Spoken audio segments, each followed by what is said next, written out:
بسم اللہ الرحمن الرحیم۔ دام کلاس السلام علیکم۔ آج ہم حدیث نمبر 11 کرنے جا رہے ہیں انشاءاللہ۔ تو حدیث جیسے کہ ہم 9th کلاس میں کرتے آئے ہیں، اسی طرح سے ہم پہلے اس کے لفظی مطلب اور محاوراتی ترجمہ کریں گے، اس کے بعد تشریح اور اس میں اہم نکات جو ہیں وہ اس کو ڈسکس کریں گے۔ اس کے بعد حدیث کا ہماری انفرادی اور اجتماعی زندگی سے کیا تعلق ہے، یہ ہماری انفرادی اور اجتماعی زندگی پہ کیسے اثر انداز ہوگی، یا ہم اس کو اپلائی کریں گے تو اس سے کیا ہمیں بینیفٹس ملیں گے، اس کو ہم ڈسکس کریں گے انشاءاللہ۔ تو چلیے پڑھتے ہیں۔ حدیث نمبر 11 میں آپ صلی اللہ علیہ وسلم کا فرمان ہے، الصلاۃ عماد الدین ومن اقامها فقد اقام الدین ومن هدمها فقد هدم الدین۔ الصلاۃ نماز کے لیے کہا جاتا ہے، نماز کے لیے یہ ورڈ یوز ہوتا ہے اور ڈفرینٹ چیزوں کے لیے یوز ہوتا ہے، لیکن یہاں پر حدیث میں مراد نماز ہی ہے جو ہم 5 وقت پڑھتے ہیں۔ عماد ستون یا پلر، من جس نے، جو کوئی، اقامہ اسے قائم کرتا ہے، جس نے اسے قائم کیا، نماز کو قائم کیا، فقط تو جان لو، گویا تو تحقیق تو پکی بات ہے، اقامت دین اس نے دین کو قائم کیا۔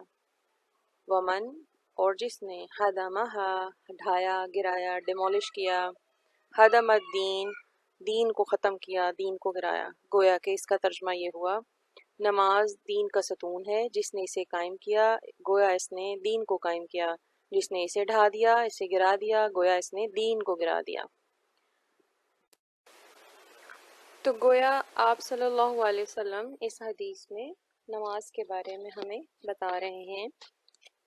نماز بیسیکلی عبادات میں سب سے پہلے فرض کی گئی، دین اسلام کا یہ دوسرا اہم ترین رکن ہے، مومن کی نشانی ہے، کسی کے ایمان کی نشانی جو ہے وہ واضح کرتی ہے کہ وہ دین پہ ہے یا نہیں ہے، تو وہ نماز ہے۔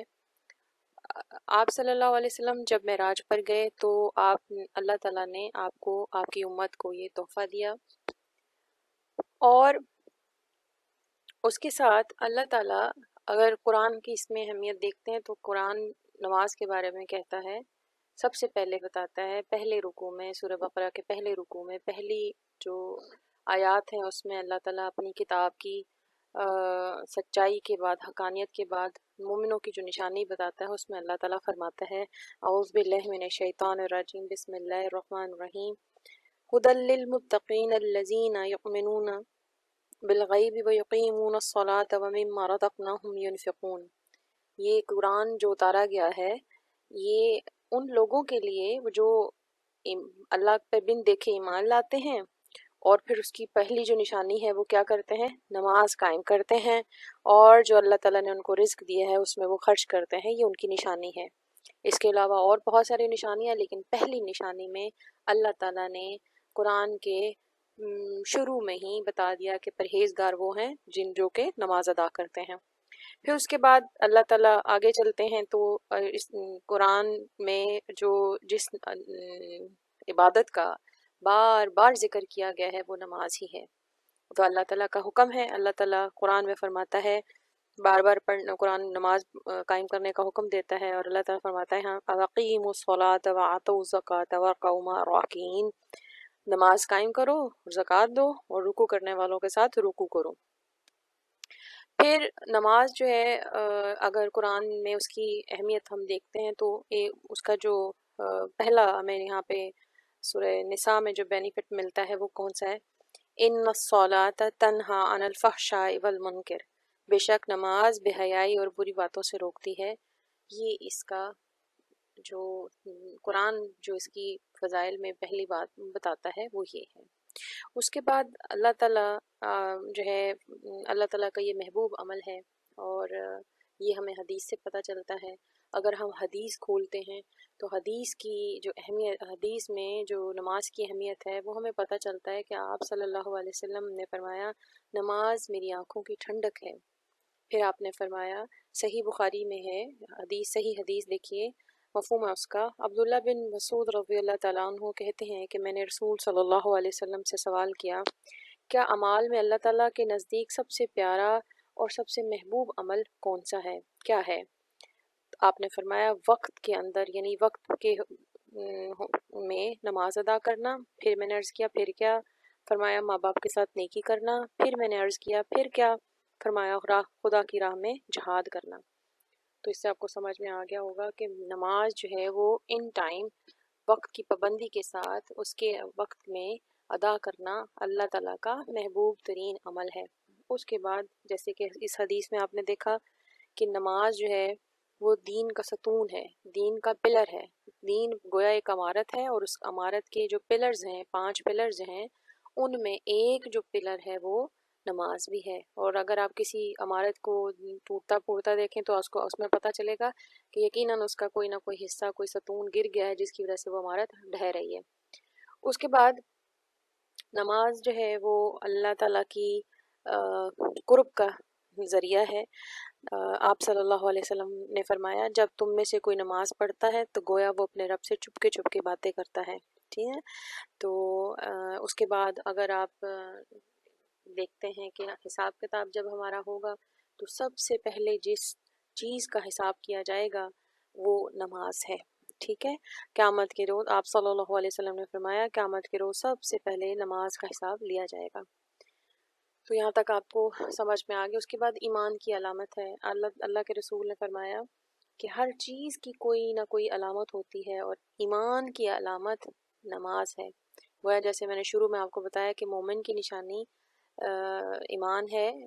آپ صلی اللہ علیہ وسلم کی ایک اور حدیث کے مطابق نماز وہ پل ہے جس کو پار کر کے ایمان کی طرف داخل ہوا جاتا ہے، ٹھیک ہے؟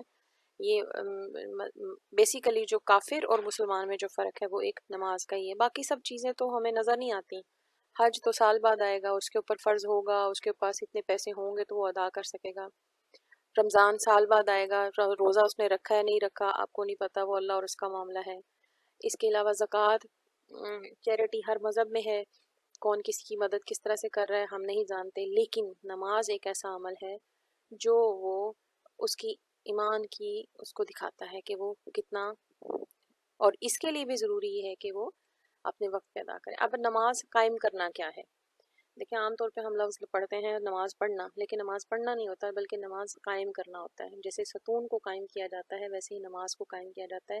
اس سے مراد آپ صلی اللہ علیہ وسلم کی جو ہمیں تعلیمات ہمیں ملتی ہیں اس میں یہی ہے کہ جو نماز ہے وہ بیسیکلی کیا ہے، اس کو تمام حقوق کے ساتھ وقت پر ادا کرنا، باقاعدگی سے ادا کرنا، پابندی سے ادا کرنا، یہ نماز قائم کرنا ہوتا ہے۔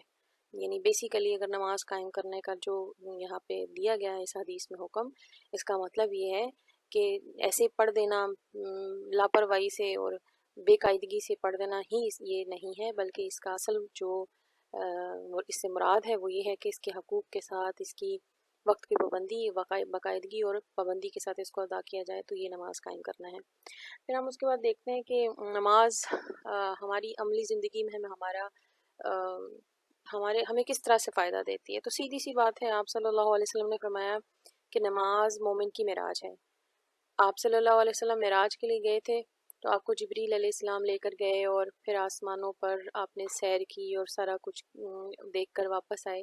لیکن مومن کی معراج کیا ہے؟ مومن دن میں 5 مرتبہ معراج کی سیر کو جاتا ہے، اور وہ ہے اس کی نماز، ٹھیک ہے؟ اس کے بعد نماز اگر وہ مسجد میں پڑھتا ہے تو یہ مسلم معاشرے کے اتحاد کی نشانی ہے۔ یعنی کہ مسلمان جو ہیں جب نماز ادا کرتے ہیں اکٹھے جماعت کے ساتھ ادا کرتے ہیں تو ان کا اتحاد پتہ چلتا ہے، ان کا جو ایکتا ہے وہ پتہ چلتی ہے۔ اس کے بعد پہلے درجے کی شورائی مجلس ہے، یعنی کہ آپ مسجد نماز پڑھتے ہیں تو نماز کے ساتھ ساتھ آپ کو اپنے ہمسائے، اپنے جو آپ کے ساتھ نماز پڑھنے والے آپ کے مسلمان بھائی ہیں ان کے بارے میں خیر و خبر رہتی ہے، کو مشورہ یا کچھ کرنا ہو تو اسلام جو ہے وہ ایک شورائی اس پہ حکومت پہ بیلیو رکھنے والا مذہب ہے۔ یہ علیحدہ بات ہے کہ اب حکومت اور طرح سے ہوتی ہے، لیکن آپس میں جو مسلم معاشرہ ہے اس کو قائم رکھنے کے لیے جو مشورے اور جو بنیادی طور پہ لوگوں کا آپس میں میل جول ہے وہ یہ مجلس کہلاتی ہے، یعنی کہ نماز جو جماعت سے پڑھی جاتی ہے اس کے لیے۔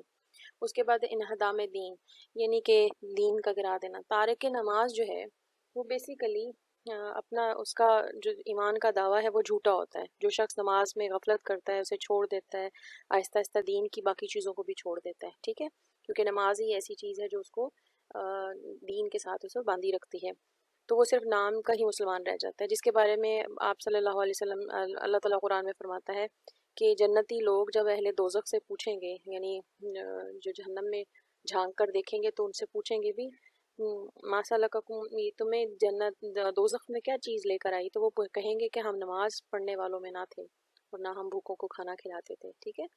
تو یہاں پر آج وقت ہے، آج ہمیں اپنی نماز کی طرف جو ہے وہ توجہ دینی چاہیے اور ہمیں جو ہے وہ اس کو قائم کرنا چاہیے، اور یہی ایک سجدہ جو ہے ہمیں باقی دنیا کی جو کہ در پہ در در کی ٹھوکریں کھانے سے جو ہے وہ بچا لیتا ہے، جیسے کہ علامہ اقبال نے فرمایا تھا کہ یہ ایک سجدہ جسے تو گراں سمجھتا ہے، یہ ایک سجدہ ایک نماز کا سجدہ جسے ہم پتہ نہیں کس طرح سے